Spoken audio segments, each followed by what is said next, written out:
রাসূল সাল্লাল্লাহু আলাইহি সাল্লাম মিরাজে গেলেন।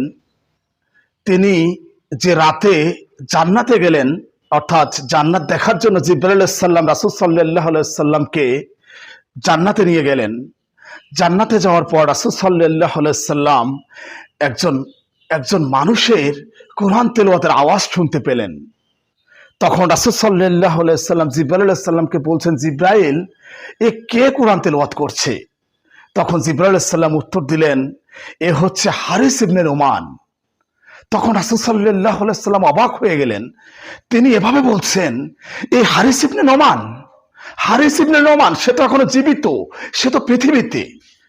তখন জিবরাইল আলাইহিস সালাম রাসূল সাল্লাল্লাহু আলাইহি সাল্লামকে বললেন, ইয়া রাসূলুল্লাহ, এই হচ্ছে হারিস ইবনে নোমান।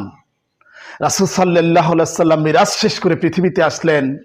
একদিন সকালে তিনি হারিস ইবনে নোমান রাদিয়াল্লাহু তাআলা আনহুকে ডাকলেন এবং তিনি এভাবে জিজ্ঞেস করছেন, নোমান, কি এমন ইবাদত করো তুমি?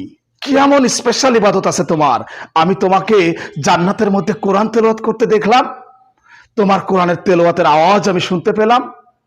তখন হারিস ইবনে নোমান রাদিয়াল্লাহু তাআলা আনহু এভাবে বলছেন, ইয়া রাসূলুল্লাহ, আমি স্পেশাল কোন ইবাদত করি না, স্পেশাল কোন আমল আমার নাই।